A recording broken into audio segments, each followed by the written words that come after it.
Welcome to news alerts. CM Chandrababu ప్రమాణ స్వీకారం అనంతరం ఉండవల్లిలోని తన నివాసంలో మంత్రులతో సమావేశం నిర్వహించారు. ఈ సందర్భంగా వారికి పలు అంశాలపై అవగాహన కలిగించే ప్రయత్నం చేశారు.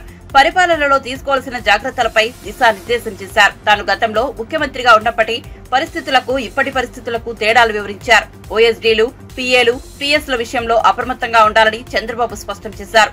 వైసీపీ ప్రభుత్వంలో మంత్రుల వద్ద పనిచేసిన వారిని చేర్చుకోవద్దని సూచించారు.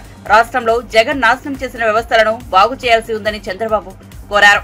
రాష్ట్ర పునర్నిర్మాణంలో మంత్రులది కీలక బాధ్యత కావాలని పిలుపునిచ్చారు. శాఖల వారీగా శ్వేతపత్రాలు సిద్ధం చేసి ప్రజల ముందు ఉంచుదామని పేర్కొన్నారు.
కువైట్ అగ్ని ప్రమాద ఘటనపై ప్రధాని నరేంద్ర మోదీ ఉన్నత స్థాయి సమావేశం నిర్వహించారు. సహాయక చర్యలను పర్యవేక్షించేందుకు తక్షణమే కువైట్ వెళ్లాలని కేంద్ర విదేశాంగ శాఖ సహాయ మంత్రి కీర్తివర్ధన్ సింగ్ ను ఆదేశించారు.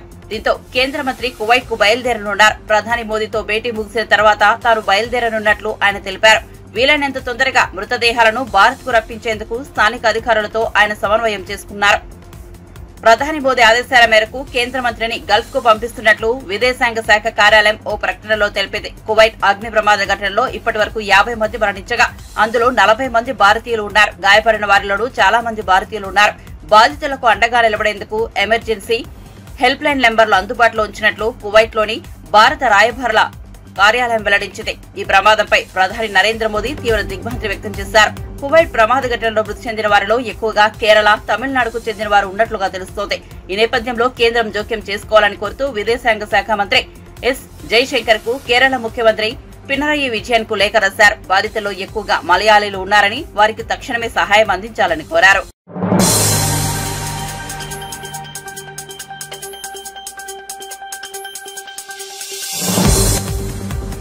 ఏపీ ముఖ్యమంత్రిగా నారా చంద్రబాబు నాయుడు 4వ ప్రమాణ స్వీకారం చేయడంపై ఆయన సోదరుడి కుమారుడు టాలీవుడ్ కథానాయకుడు నారా రోహిత్ స్పందించారు. పెద్దనాన్న అంటూ లేఖ రాసి సోషల్ మీడియాలో పంచుకున్నారు. ఆల్ ది వెరీ బెస్ట్ పెద్దనాన్న అంటూ విషెస్ తెలిపారు. పెద్దనాన్న గత 4.5 దశాబ్దాలుగా వీరు రాజకీయాల్లో ఉన్నారు. ఎన్నో ఒడిదుడుకులను చూశారు, తట్టుకున్నారు. ఆత్మవిశ్వాసంతో నిలబడ్డారు. కానీ గత 5 ఏళ్ల కాలంలో ఎంతో వేదన అనుభవించారు. అయినప్పటికీ పార్టీని, కార్యకర్తలను కంటికి రెప్పలా కాపాడుకున్నారు. మీకు కష్టం వచ్చినప్పుడు వాళ్ళందరూ కులమత ప్రాంతాలకు అతీతంగా మీకోసం నిలబడ్డారు. అప్పుడు తెలిసింది గత 40 ఏళ్ల మీ కష్టానికి మీరు పొందింది ప్రజల గుండెల్లో కదిలించలేని స్థానమని. చరిత్రలో ఎవరూ మళ్లీ తిరగరాద్దాం అని సాహసం చేయలేని విధంగా ఈ ఎన్నికల్లో విజయాన్ని అందుకున్నారు. ఈ విజయం ఎన్డీఏ కూటమిది మాత్రమే కాదు, ఆంధ్ర ప్రజలది, తెలుగువారిది, మనందరిది. 4వ ముఖ్యమంత్రిగా ప్రమాణ స్వీకారం చేసిన మీకు తెలుగుదేశం పార్టీ కార్యకర్తలు అందరి తరపున హృదయపూర్వక శుభాకాంక్షలంటూ నారా రోహిత్ తన లేఖలో పేర్కొన్నారు.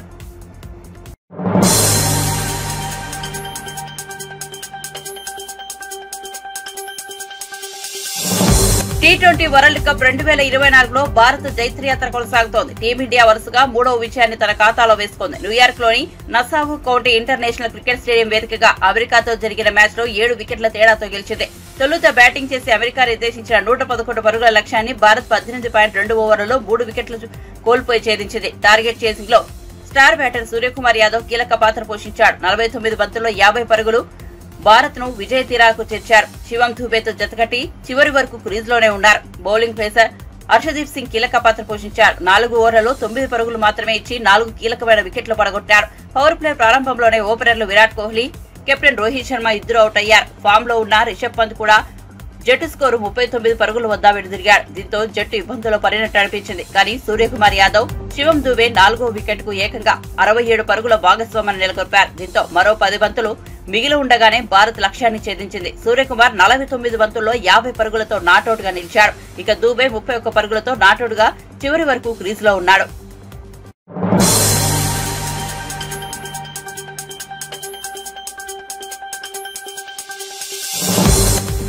ఆర్టీసీ బస్సు ఛార్జీలు పెరుగుతాయని జరుగుతున్న ప్రచారంలో వాస్తవం లేదని టీజీఎస్ఆర్టీసీ బుధవారం స్పష్టం చేసింది. హైవేలకు టోల్ ఛార్జీలను ఇటీవల కేంద్ర ప్రభుత్వం పెంచుతూ నిర్ణయం తీసుకుంది. ఈ పెంచిన టోల్ ఛార్జీల మేరకు టికెట్లోని టోల్ సెస్ ను సవరించామని పేర్కొంది. దీంతో సాధారణ ఛార్జీలు యథాతథంగా ఉన్నట్లు పేర్కొంది. సవరించిన టోల్ సెస్ ఈ నెల 3వ తేదీ నుంచి అమల్లోకి వచ్చినట్లు తెలిపింది. సాధారణ రూట్లలో టికెట్ ఛార్జీలో ఎలాంటి మార్పు లేదని స్పష్టం చేసింది.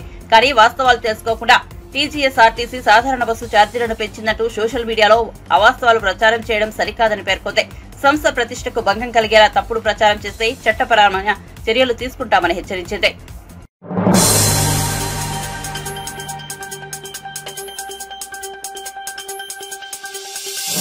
ఆధార్ రేషన్ కార్డు లింక్ చేయని వారికి కేంద్ర ప్రభుత్వం మరోసారి అవకాశం ఇచ్చింది. ఈ 2 లింకు చేసుకోవడానికి గడువును సెప్టెంబర్ 30 వరకు పొడిగించింది. వాస్తవానికి ఈ గడువు జూన్ 30తో ముగుస్తోంది. ఈ నేపథ్యంలో గడువును మరో 3 నెలలు పొడిగించింది. రేషన్ కార్డులు దుర్వినియోగం అవుతున్న నేపథ్యంలో అవకతవకలను అడ్డుకోవడానికి ఆధార్ రేషన్ కార్డును లింకు చేయాలని కేంద్రం గతంలో ఆదేశించింది. ఈ రెండింటిని అనుసంధానం వల్ల అర్హులకు ఆహార ధాన్యాలు అందడంతో పాటు నకిలీ రేషన్ కార్డులు తగ్గే అవకాశం ఉంటుంది. సమీపంలోని రేషన్ దుకాణం లేదా కామన్ సర్వీస్ సెంటర్ కు వెళ్లి ఆధార్ రేషన్ కార్డు లింకు చేసుకోవచ్చు. ఆధార్ కార్డు రేషన్ కార్డుతో పాటు అవసరమైన పత్రాలను అందించి బయోమెట్రిక్ వెరిఫికేషన్ తో అనుసంధానం పూర్తి చేసుకోవచ్చు. ఆన్లైన్ పోర్టల్ ద్వారా కూడా అనుసంధానం చేయవచ్చు.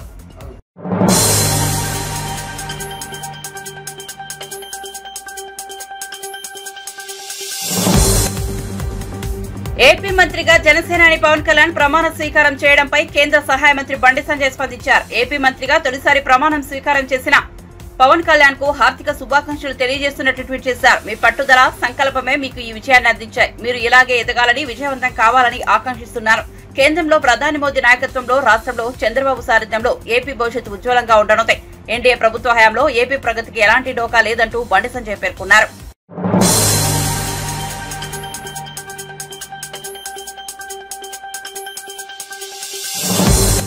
ప్రస్తుతం టాలీవుడ్ లో ఉన్న ప్రతిష్టాత్మక ప్రాజెక్టులలో కల్కి 2898 AD ఒకటి. నాగశ్వి దర్శకత్వంలో రెబల్ స్టార్ ప్రభాస్ హీరోగా ఇది రూపొందుతోంది. సాంకేతికంగా ఉన్నత విలువలతో దర్శకుడు అద్భుతంగా ఈ మూవీని రూపొందిస్తున్నారు.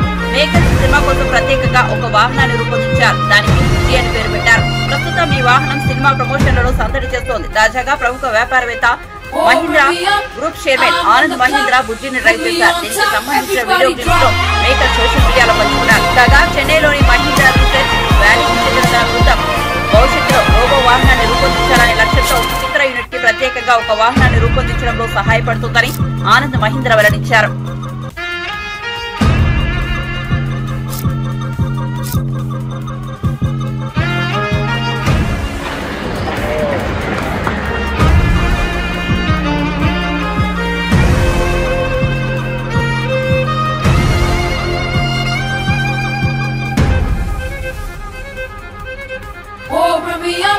I'm on the clock, put me on top, everybody drop.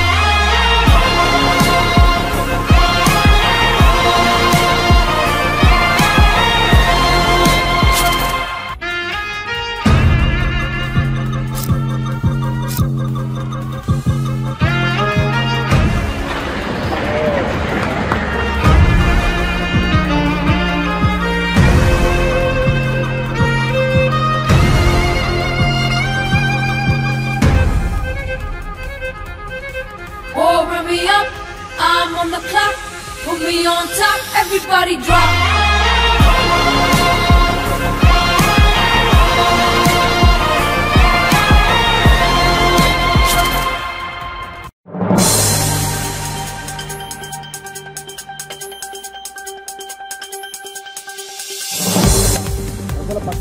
Khammam జిల్లాలోని 7 మండలాలను ఆంధ్రాలో కలిపితేనే ప్రమాణ స్వీకారం చేస్తానని మోడీకి చెప్పారని చంద్రబాబు ఎన్డీఏ ఎమ్మెల్యేల సమావేశంలో చెప్పారని, 7 మండలాలను ఆంధ్రాలో కలపడంపై తెలంగాణ బంద్ కు బీఆర్ఎస్ పిలుపునిచ్చిందని మాజీ ఎమ్మెల్యేలు బాల్కుసుమన్, పెద్ది సుదర్శన్ రెడ్డి తెలిపారు. ఇవాళ మీడియాతో మాట్లాడుతూ పార్లమెంటులో బీఆర్ఎస్ ఎంపీలుగా మేము కొట్లాడామని, లోయర్ సీలేరు పవర్ ప్రాజెక్టు ఆంధ్రాకు వెళ్లిందన్నారు. 7 మండలాలపై సీఎం రేవంత్ రెడ్డి ఒక్క మాట మాట్లాడలేదని, చంద్రబాబు నాయుడు శిష్యుడు రేవంత్ రెడ్డి తెలంగాణ సీఎంగా ఉన్నారన్నారు. చంద్రబాబు నాయుడు డైరెక్షన్ లో రేవంత్ రెడ్డి నడుస్తున్నారని బాల్కసుమన్ అన్నారు. కరెంట్ ఇవ్వడం కానీ, నీళ్లు ఇవ్వడం కానీ, విత్తనాలు ఎరువులు ఇవ్వడం కానీ, రైతు భరోసా మీరు ఇస్తా అన్న రైతు భరోసా కానీ ఇమ్మీడియట్ గా ఈ పనులన్నిటి కూడా సీజన్ స్టార్ట్ అయింది కాబట్టి వాటిని పూర్తి చేయాలని చెప్పి నేను ఈ సందర్భంగా ముఖ్యమంత్రిని కోరుతా ఉన్నా. ఇది మాత్రమే కాదు, వాళ్ళు ఇంత మంచిగా కడుపు నిండా కరెంట్ ఇచ్చిన కేసీఆర్ గారి ప్రభుత్వం మీదనేమో కమిషన్లు ఇస్తున్నది ప్రభుత్వం, వాళ్ళేమో అన్నిట్లలో కమిషన్లు తీసుకుంటున్నారు. కాంగ్రెస్ అంటేనే కమిషన్ల ప్రభుత్వం అయిపోయింది. ప్రతిపక్ష పార్టీల మీద, గత ప్రభుత్వాల మీద కమిషన్ వేసుడు, వీళ్ళు మంచిగా ఇసుకల, మద్యంలా, భూములల్లా, చివరికి ధాన్యంలా అన్నిట్లలో కమిషన్లు తీసుకుంది. కాంగ్రెస్ అంటేనే కమిషన్ల ప్రభుత్వం అని ఇవాళ వాళ్ళు రుజువు చేసుకుంటారు. ఈ కమిషన్ల మీద శ్రద్ధ తగ్గించి నిజమైనటువంటి పాలన మీద దృష్టి పెట్టాలని చెప్పి ఈ సందర్భంగా నేను ముఖ్యమంత్రిని చేస్తాను. అంతేకాకుండా కిషన్ రెడ్డి గారు కేంద్రంలో బొగ్గు గనుల శాఖ మంత్రిగా బాధ్యతలు తీసుకున్నారు, సంతోషం. కిషన్ రెడ్డి గారిని కూడా నేను సింగరేణి ప్రాంతం నుంచి ప్రాతినిధ్యం వహిస్తున్నటువంటి వ్యక్తిగా, అక్కడి నుంచి గతంలో ఎంపీగా ఎమ్మెల్యేగా ఉన్నాను, ఆ ప్రాంతం నుంచి నాయకులు ఉన్నాను కాబట్టి కిషన్ రెడ్డి గారిని కూడా కోరుతా ఉన్నా. గతంలో మా ప్రభుత్వం ఉన్నప్పుడు ముఖ్యమంత్రి కేసీఆర్ గారు ఆనాడు ప్రధానమంత్రి గారికి లేఖ రాశారు. సింగరేణికి సంబంధించినటువంటి బొగ్గు బావుల్ని సింగరేణి సంస్థకు ఇవ్వాలి, వేలంలో పెట్టారు. ఆనాడు పరిశ్రమల శాఖ మంత్రి ఉన్నటువంటి కేటీఆర్ గారు ఆనాటి బొగ్గు గనుల శాఖ మంత్రి ఉన్న ప్రహ్లాద్ జోషి గారికి కూడా లేఖ రాశారు. సింగరేణికే బొగ్గు బ్లాకులు సింగరేణి సంస్థ చేయాలి, ఓపెన్ యాక్షన్ పెట్టారు. మరి ఇవాళ మీరే బొగ్గు గనుల శాఖ మంత్రి అయ్యారు. దయచేసి మీకు విజ్ఞప్తి చేస్తూ ఉన్నాం, మీరు తెలంగాణ మీద సింగరేణి ప్రాంతంలోని బొగ్గు బావులన్నింటినీ కూడా వేలానికి పెట్టకుండా సింగరేణి సంస్థకే ఇవ్వాలి. ఆ దిశగా మీరు చొరవ తీసుకోవాలి, ఖచ్చితంగా ఇప్పించే బాధ్యతను కూడా మీరు తీసుకోవాలి అని చెప్పి సందర్భంగా నేను కిషన్ రెడ్డిని కూడా కోరుతాను. అదేవిధంగా తెలంగాణ రాష్ట్రం ఏర్పడిన తర్వాత 2014లో మొట్టమొదటి అసెంబ్లీ సమావేశంలో ఆనాడు మా ప్రభుత్వం ఏకగ్రీవ తీర్మానం చేసింది, సింగరేణి కార్మికులకు ఆదాయపు పన్ను నుంచి మినహాయించాలి. కాబట్టి ఇవాళ మీరే బొగ్గు గనుల శాఖ మంత్రి ఉన్నారు, సో మీరే చొరవ తీసుకొని ఆ తీర్మానం ఆల్రెడీ కేంద్ర ప్రభుత్వం వద్ద ఉంది. గతంలో నేను పార్లమెంట్ సభ్యుడిగా పెద్దపల్లి నుండి రిప్రజెంట్ చేసినప్పుడు మా పార్టీ తరఫున నేనే మాట్లాడిన అంశం మీద పార్లమెంట్లో, లోక్సభలో కాబట్టి ఇప్పుడు ప్రభుత్వం దగ్గర ఉంది కాబట్టి సింగరేణి కార్మికులకు ఆదాయ పన్ను నుంచి మినహాయించి ఇచ్చేటటువంటి ఆ నిర్ణయం కూడా కేంద్ర ప్రభుత్వం తొందరగా తీసుకునేటట్టుగా మరి కిషన్ రెడ్డి గారు చొరవ తీసుకోవాలని చెప్పి ఈ సందర్భంగా నేను కోరుతూ, భారతీయ జనతా పార్టీ అయిన కేంద్రంలో, రాష్ట్రంలో కాంగ్రెస్ పార్టీ, ఈ రెండు ప్రభుత్వాలు తెలంగాణ రాష్ట్ర ప్రజల ప్రయోజనాల కోసం, తెలంగాణ రాష్ట్ర ప్రజల కోసం పనిచేయాలి తప్ప తెలంగాణ ప్రయోజనాలకు వ్యతిరేకంగా మీరు పనిచేసినట్లయితే డెఫినెట్గా తెలంగాణ సమాజం కానీ, తెలంగాణ సమాజం నుండి పుట్టినటువంటి మా బీఆర్ఎస్ పార్టీ ప్రజల గొంతుగా తీసుకు కూర్చున్నారు. ఆనాడు మీరు భారతీయ జనతా పార్టీ మన పార్లమెంట్ ఎన్నికలు మీకు చాలా విషయాలు చెప్పింది. బయ్యారంలో ఉక్కు కర్మాగారం పెట్టిస్తామన్నారు, మీరు పెట్టియాలి, కేంద్రంలో మీకు ప్రభుత్వం వచ్చింది కదా. రద్దు చేయబడ్డటువంటి ఐటీఐఆర్ తిరిగి తీసుకొస్తామన్నారు, మీకు తేవాలి. ఎందుకంటే ఇక్కడ 3 చోట్ల మీరే గెలిచింది, సికింద్రాబాద్, మల్కాజ్గిరి, అదేవిధంగా Chevella. ITIR information technology investment region గతంలో యూపీఏ ప్రభుత్వం ఇచ్చిందని మీరు ఏదైతే రద్దు చేశారో దాన్ని తిరిగి మళ్ళీ మీరు తీసుకురావాలి. కాజీపేటలో రైల్వే కోచ్ ఫ్యాక్టరీ పెట్టాలి. అదేవిధంగా ప్రతి జిల్లాకు నవోదయ విద్యాలయ, కేంద్రీయ విద్యాలయాలు ఇప్పించాలి. విభజన చట్టంలో ఆనాడు ఏవైతే తెలంగాణకు రావాల్సిన న్యాయంగా హక్కుగా ఉండనో వాటన్నిటిని నెరవేర్చేటట్టుగా ఇక్కడ నుంచి మీరు 8 మంది ఎంపీలు గెలిచారు భారతీయ జనతా పార్టీ నుంచి, దాంట్లో 2 కేంద్ర మంత్రులైంది. మీరు ఇమ్మీడియట్గా వాటి మీద దృష్టి పెట్టాల్సిందిగా నేను కోరుతా ఉన్నా. కాంగ్రెస్ పార్టీ నుంచి కూడా 8 మంది ఎంపీలు గెలిచారు. మరి ఈ జూన్ 24 నుంచి పార్లమెంట్ సమావేశాలు ప్రారంభం కాబోతున్నాయి అంటున్నారు. మీరు కూడా కేంద్ర ప్రభుత్వం మీద ఒత్తిడి తీసుకురావాలి. గతంలో మీరు 3 ఎంపీల నుండి ఎన్నడూ కూడా తెలంగాణ గురించి పోయిన పార్లమెంట్ సమావేశాల్లో పోయిన టర్మ్ మొత్తం మీరు మాట్లాడారు. మరి ఇప్పుడు 8 మంది ఎంపీలు గెలిచి మీరు కాంగ్రెస్ పార్టీ నుంచి మీరు గొంతు ఇప్పాలి. తెలంగాణకు రావాల్సినటువంటి న్యాయమైనటువంటి వాటా కానీ హక్కుల విషయంలో కేంద్ర ప్రభుత్వాన్ని మీరు పార్లమెంట్లో నిలదీసే బాధ్యతను కూడా తెలంగాణ కాంగ్రెస్ ఎంపీలు తీసుకోవాలని చెప్పి,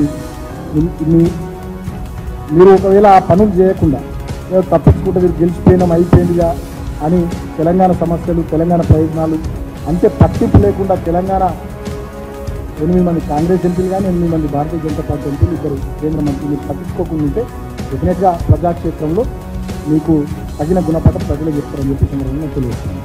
థ్యాంక్ యూ.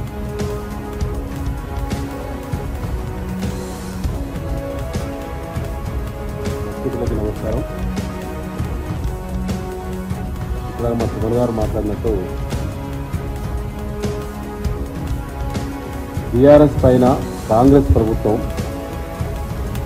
కమిషన్లు వేసి కాంగ్రెస్ పార్టీ మంత్రుల పేషీలో మాత్రం కమిషన్ల కోసం ప్రత్యేకమైనటువంటి అధికారులను నియమించి కమిషన్లు వసూలు చేస్తాము. టీఆర్ఎస్ పార్టీ ఆరోపణ చేసింది నెల రోజులు అవుతున్నది తెలంగాణ సివిల్ సప్లైస్ డిపార్ట్మెంట్లో జరిగిన కుంభకోణం గురించి. ఇప్పటివరకు ముఖ్యమంత్రి రేవంత్ రెడ్డి గారు 1-2 సార్లు లీకులు ఇచ్చారు, వార్తలు సమీక్ష చేస్తామని చెప్పి. చర్యలు జరుగుతాయేమో అన్ని ఆధారాలు పత్రికా సోదరుల ద్వారా తెలంగాణ సమాజం ముందు పెట్టింది బీఆర్ఎస్ పార్టీ. మా వర్కింగ్ ప్రెసిడెంట్ కేటీఆర్ గారు అన్ని రకాల ఆధారాలతోటి ప్రెస్ కాన్ఫరెన్స్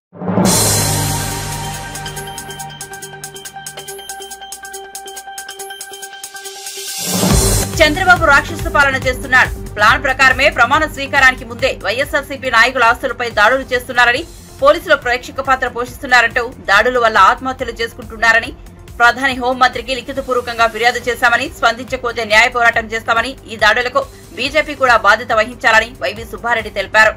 లోగడ 2014 నుంచి 19 వరకు అధికారంలో ఉన్నప్పుడు ఇదే విధంగా పాలన సాగించారు చంద్రబాబు నాయుడు గారు ఆధ్వర్యంలో. అప్పుడు ఎన్డీఏ 3 పార్టీలు ఆ రోజు పాలన కొనసాగించారు.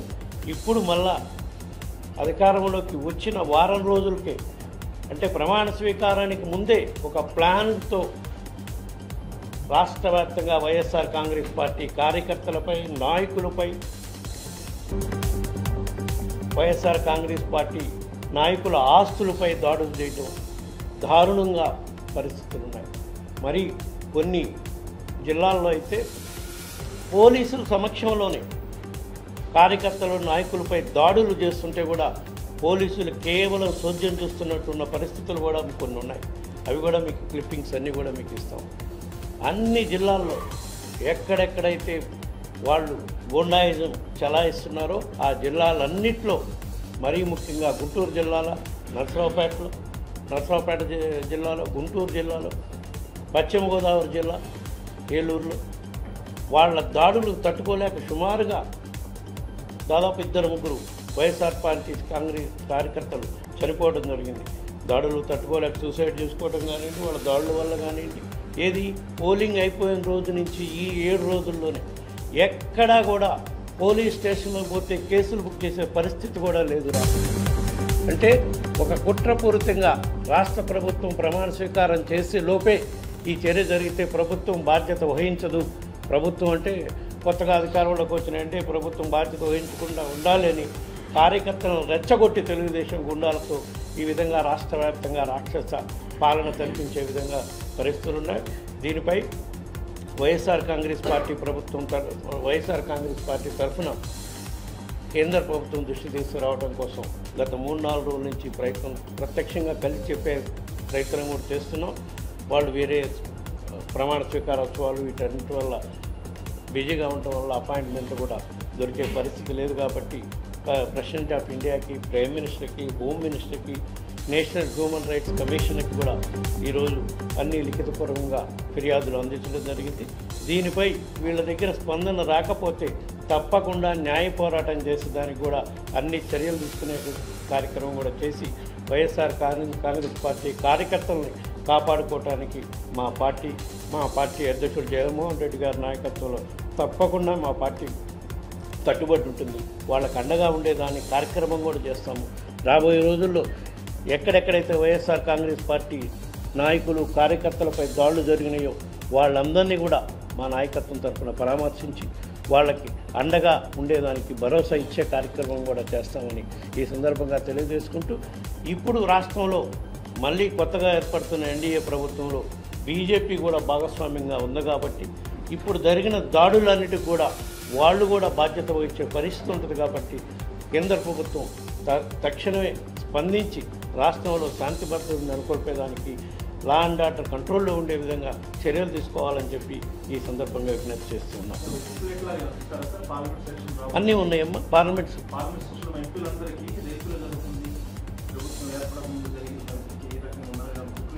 ఇప్పటి వరకు జరిగిన సంఘటనలపై ఆల్రెడీ మేము కంప్లైంట్ రూపాన అందరికీ పంపిస్తున్నాం. మీకు కూడా మీడియా సోదరులకు కూడా ఇచ్చే కార్యక్రమం జరుగుతుంది. అవి కూడా అందిస్తాం. మళ్ళా రేపు పార్లమెంట్ సెక్షన్ ప్రారంభం అయినాక తప్పకుండా 2 సభల్లో కూడా, ఉభయ సభల్లో కూడా వైఎస్ఆర్ కాంగ్రెస్ పార్టీ కార్యకర్తలపై, నాయకులపై జరుగుతున్న దాడులపై పోలీసులు ఎక్కడా కూడా చర్యలు తీసుకొని ఉన్న పరిస్థితులను కూడా కేంద్ర ప్రభుత్వం దృష్టికి తీసుకొచ్చే కార్యక్రమం తప్పకుండా చేస్తాం. మరీ ఘోరంగా నాయకులు కార్యకర్తలే కాకుండా ప్రభుత్వ ఆస్తుల్ని మరి విశ్వవిద్యాలయాలలో ఉన్న విగ్రహాలని అన్నీ తొలగించే కార్యక్రమం చేస్తున్నారు. ఆస్తులను ధ్వంసం చేసే అధికారం వీళ్ళకి ఎవరిచ్చారు? ప్రభుత్వ ఆస్తులు, ప్రభుత్వ సచివాలయాలని, విశ్వవిద్యాలయాలని విధ్వంసం చేసే కార్యక్రమం కూడా చేస్తున్నారు. అయినా సరే ప్రభుత్వ ఆస్తులను ధ్వంసం చేస్తున్నా సరే పోలీసు వాళ్ళు సోద్యమే చేస్తున్నారు, కానీ ఎక్కడ కేసులు బుక్ చేసిన దాఖలాలు కూడా లేవని చెప్పి ఈ సందర్భంగా తెలియజేసుకుంటాం. ఈ సందర్భంగా మళ్ళీ కూడా మేము కేంద్ర ప్రభుత్వానికి విజ్ఞప్తి చేస్తున్నాం. తక్షణమే ఆంధ్రప్రదేశ్ రాష్ట్రంలో జరుగుతున్న హింసాకాండపై చర్యలు తీసుకునే కార్యక్రమం చేయాలి అని చెప్పి ఈ సందర్భంగా కేంద్ర ప్రభుత్వాన్ని కూడా విజ్ఞప్తి చేస్తున్నాము.